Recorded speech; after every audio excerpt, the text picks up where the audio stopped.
पावसामुळे भिजलेल्या आठवणींप्रमाणेच सविताचे जीवन होते. पती शशांकच्या गेल्यानंतर ती त्या घराच्या उंबरठ्यावर पडलेली एक सावली बनली होती. एका खाजगी शाळेतील तुटपुंजा पगारावर जीवन जगताना नातेवाईक आणि शेजाऱ्यांच्या प्रश्नांनी तिला खूप त्रास दिला. ती एकटी आहे, ती तिच्या मुलाला मोठे करू शकेल का? जेव्हा हे प्रश्न तिच्या कानावर पडत तेव्हा ती हसून उत्तर देत असे, माझा मुलगा मला कधीही एकटे सोडणार नाही. हे वचन एका शपथेप्रमाणे सविताच्या हृदयात कोरले गेले. अमेय सविताच्या जीवनाची एकमेव आशा आणि प्रकाश होता. वडिलांची उणीव त्याला जाणवू नये यासाठी तिने प्रत्येक क्षणी प्रयत्न केला. त्याच्या आवडीनिवडीसाठी आणि त्याच्या चांगल्या भविष्यासाठी तिने रात्रंदिवस मेहनत केली. हे त्याग व्यर्थ गेले नाहीत. अमेय अभ्यासात खूप हुशार होता. आईची स्वप्ने त्याची स्वप्ने बनली. कॉलेजच्या जीवनाने अमेयसाठी एक नवीन जग उघडले होते. तेथील व्यस्त जीवनात तो पूर्णपणे बुडून गेला होता. त्याचे खूप मित्र होते, पण सर्वात वेगळी एक मुलगी त्याच्या आयुष्यात आली. तिचे नाव आदिती होते. पहिल्या भेटीतच अमेयने तिच्यात एक खास गोष्ट पाहिली. चांदीच्या तारांसारखे विखुरलेले केससुंदर डोळे आणि त्याहूनही अधिक प्रत्येक गोष्टीकडे पाहण्याचा तिचा उदासीन भाव. एक दिवस कॅन्टीनमध्ये बसलेला असताना अमेयने काही विद्यार्थ्यांना आदितीची चेष्टा करताना पाहिले. बघा, ट्रान्सजेंडर येत आहे, हे त्यांचे हास्यास्पद शब्द होते. हेच समाजाचे तिच्याकडे पाहण्याचे वास्तव होते. अमेयाला खूप राग आला. तो त्यांच्याजवळ गेला आणि म्हणाला, तुम्ही कोणाची चेष्टा करत आहात? तिलाही आपल्यासारखे जगण्याचा हक्क आहे. त्या क्षणी अमेयने आदितीच्या डोळ्यात एक ओलावा पाहिला. त्यानंतर ते मित्र बनले. अमेय आणि आदिती एकमेकांना आधार होते. अमेयच्या मनातील ओझे आदितीने ऐकले. वडिलांना गमावण्याचे दुःख, आईला एकटे सोडून गेल्याची अपराधी भावना. आदितीचे जीवन त्याहूनही जास्त दुःखी होते. स्वतःच्या घरातून आणि समाजामधून मिळालेला तिरस्कार. प्रेम करणारे कोणीही नाही हे दुःख. त्यांनी एकमेकांसाठी स्वतःचे एक जग तयार केले. पुस्तके, गाणी, स्वप्ने. त्या जगात फक्त ते दोघेच होते. आदितीचे सर्वात मोठे स्वप्न स्वतःच्या घरात शांततेने जगण्याचे होते. ते स्वप्न पूर्ण करण्यासाठी अमेयने तिला मदत केली. पण त्या मैत्रीचे आयुष्य जास्त नव्हते. एका अपघातात आदितीचा मृत्यू झाला.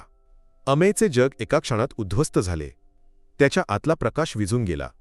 आदितीच्या मृत्यूनंतर तो खूप बदलला होता. त्याचे हसू गायब झाले. बोलणे कमी झाले. आईपासूनही तो दूर राहू लागला. बाहेरून तो वडिलांचा व्यवसाय स्वीकारून त्याला यशाच्या शिखरावर घेऊन जाणारा एक व्यावसायिक बनला होता, तरीही त्याच्या मनात एक दुःख त्याला सतावत होते. आदितीच्या आठवणी एका सावलीप्रमाणे त्याचा पाठलाग करत होत्या.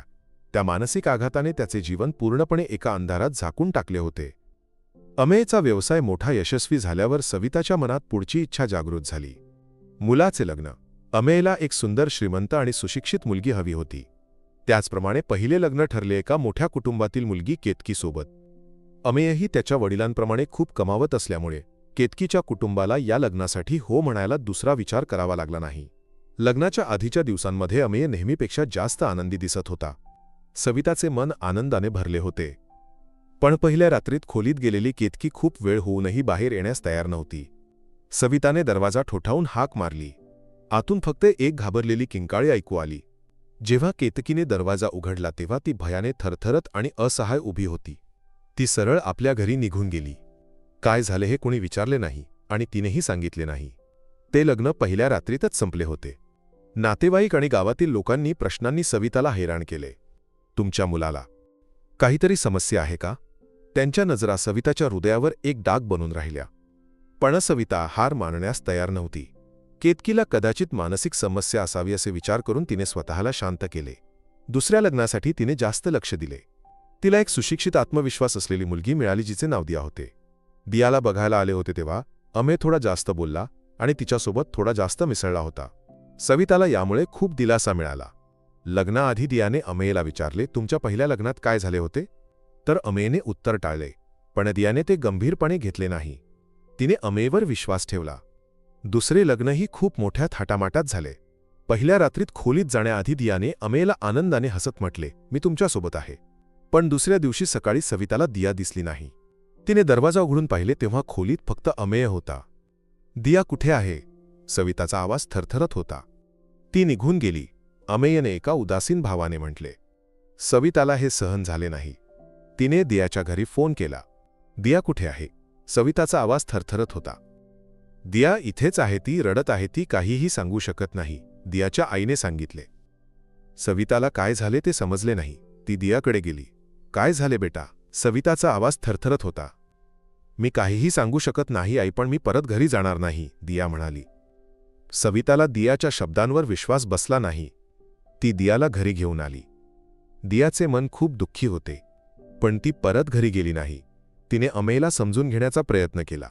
त्याला काय होत आहे हे तिला जाणून घ्यायचे होते. ती अमेयच्या खोलीत लपली. आई त्या खुर्चीच्या मागे लपून बसा. दियाचा आवाज बारीक होता आणि त्यात भीती मिसळली होती. सविता आणि दिया खोलीत लपून बसल्या. बाहेर गाडीचा आवाज ऐकून त्यांना समजले की अमेय आला आहे. त्यांच्या हृदयाची धडधड वाढली. दियाचे हात कापत होते. सविताने तिला मिठी मारली. अमेय खोलीत आला. त्याने नेहमीप्रमाणे बूट आणि जॅकेट काढले. मग त्याने खोलीतील सर्व खिडक्या बंद केल्या. अचानक त्याचा भाव बदलला. त्याने भिंतीवर लावलेल्या आदितीच्या फोटोकडे पाहिले. त्याच्या डोळ्यात एक प्रकारची वेडसर हसू दिसली. तू कुठे होतीस आदिती? मी तुझी किती वेळ वाट बघत होतो. तो स्वतःशीच बोलू लागला. सविता आणि दिया भयाने थरथरले. अमेयने खोलीतील एक कपाट उघडले. त्यातून त्याने खूप सारे मुलींचे कपडे, केस, मेकअपचे सामान इत्यादी बाहेर काढले. त्याने एका मुलीसारखा मेकअप केला, केस लावले आणि कपडे घातले. सविता आणि दिया हे पाहून हादरले. अमेय आरशासमोर उभा राहून स्वतःला पाहून हसला. त्याच्या हसूमध्ये एक भयानक भाव होता. तू पण माझ्यासारखी झालीस आदिती, मी आता तुझ्यासोबत आहे. त्याला स्वतःशी बोलताना ऐकून सविता आणि दिया कापत होते. अचानक अमेय एका भयानक रूपात खुर्चीच्या जवळ आला. त्याने आरशात पाहिले, हे काय आहे? येथे येऊन माझा आनंद खराब करण्याचा प्रयत्न करत आहेत. थांब अमेय, सविताचा आवाज अडकला. अमेय दचकला. त्याने मागे वळून पाहिले. सविता आणि दिया भयाने थरथरत उभे होते. तुम्ही माझा आनंद खराब करायला आला आहात का? तुम्ही माझ्या आदितीला खराब करणार नाही. त्याचा आवाज वाढला तेव्हा दिया घाबरून खोलीतून पळून गेली. सविताने अमेयकडे पाहिले. तिचे डोळे भरून आले होते. बेटा, हे काय आहे? सविताचा आवाज बारीक झाला. आई, तुम्ही माझा आनंद खराब करू नका. ती माझी बायको आहे, ती माझ्यासोबत आहे. अचानक सविताचा फोन वाजला. तो अमेयचा मित्र होता. आंटी, मी अमेयचा मित्र आहे. अमेयला एक समस्या आहे. काय समस्या आहे? माझ्या मुलाला काहीही समस्या नाही, सविता रडत बोलल्या. त्याची मैत्रीण आदिती जी एक ट्रान्सजेंडर होती, एका अपघातात मरण पावली. त्यानंतर अमेय मानसिकदृष्ट्या कमकुवत झाला आहे.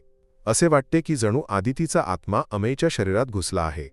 सविताला सर्व काही समजले. अमेय मानसिकदृष्ट्या कमकुवत झाला आहे. तिला आता दुःख झाले. दिया घाबरून थरथरत आपल्या घरी गेली, तरीही तिला अमेयची अवस्था समजली होती. तिला त्याची मदत करायची होती. तिने सविताला फोन केला. सविताचे मन दुःखाने भरलेले होते. बेटा, तो मानसिकदृष्ट्या कमकुवत झाला आहे, सविता म्हणाल्या. दियाला ते समजले. तिने सविताला म्हटले, आपण एका डॉक्टरला भेटूया, मला त्याची मदत करायची आहे. सवितासाठी दियाचे शब्द खूप मोठा आधार होते. दियाच्या मनात अमेयबद्दल प्रेम आणि दया वाढली होती. अशा प्रकारे सविता आणि दियाने एका मनोचिकित्सकाला भेटायचे ठरवले. त्यांनी डॉक्टरांना अमेयबद्दल सर्व काही सांगितले. डॉक्टरांना अमेयची मानसिक स्थिती समजली. हा एक प्रकारचा आघात आहे. त्याच्या मैत्रिणीच्या मृत्यूने त्याला खूप वेदना दिली आहे. आपल्याला त्याला आदितीच्या आठवणीतून बाहेर काढावे लागेल, डॉक्टर म्हणाले. अमेयाला बेशुद्ध करणारे औषध देऊन झोपवले आणि डॉक्टरांनी त्याची तपासणी केली. पण अमेयाला शारीरिकदृष्ट्या कोणतीही समस्या नव्हती. त्याचे मन हीच समस्या आहे, आपल्याला त्याला मानसिकदृष्ट्या बरे करावे लागेल, डॉक्टर म्हणाले. डॉक्टरांच्या सल्ल्यानुसार सविता आणि दियाने अमेयच्या खोलीतील आदितीच्या आठवणींना जागृत करणाऱ्या सर्व गोष्टी हटवल्या. कपाटातील मुलींचे कपडे, केस, मेकअपचे सामान सर्व काही त्यांनी काढून टाकले. त्याच्या खोलीत आदितीची कोणतीही आठवण नसावी, डॉक्टर म्हणाले. जेव्हा अमेय झोपेतून उठला तेव्हा त्याने खोलीत झालेले बदल पाहून तो घाबरून थरथरला. हे काय आहे? माझी आदिती कुठे आहे? त्याचा आवाज थरथरला. त्याने भिंतीवर लावलेल्या आदितीच्या फोटोकडे पाहिले. तो तिथे नव्हता. कुठे आहे माझी आदिती? अमेय ओरडला. त्याने भिंतीवर मारले. सविता आणि दियाने त्याला मिठी मारली. जेव्हा अमेय ओरडत होता तेव्हा दियाने त्याला मिठी मारून म्हटले, अमेय, मी इथे आहे. मी तुझ्यासोबत आहे. अमेयने तिच्याकडे पाहिले. त्याच्या डोळ्यात भीती आणि वेदना होती. दियाचे शब्द त्याच्या मनाला एक आधार बनले.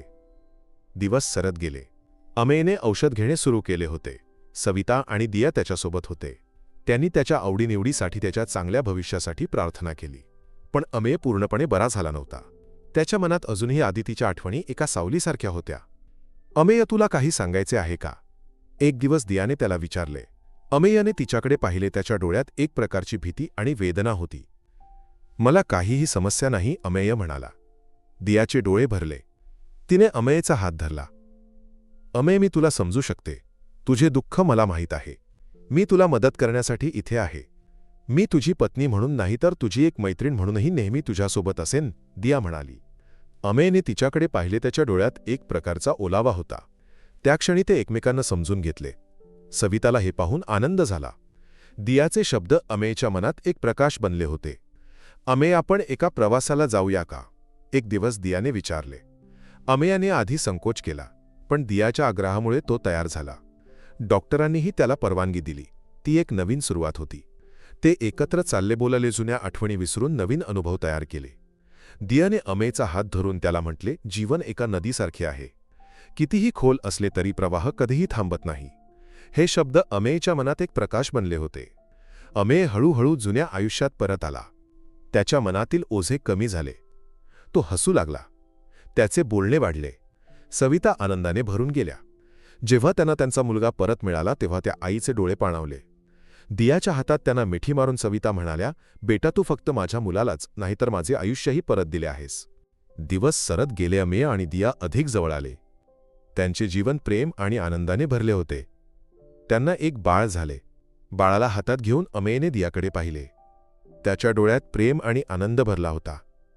दिया, तू माझे जीवन बदलले. तू माझ्या जीवनातील सर्वात मोठी भेट आहेस. सविता त्यांचे आनंद पाहून हसल्या.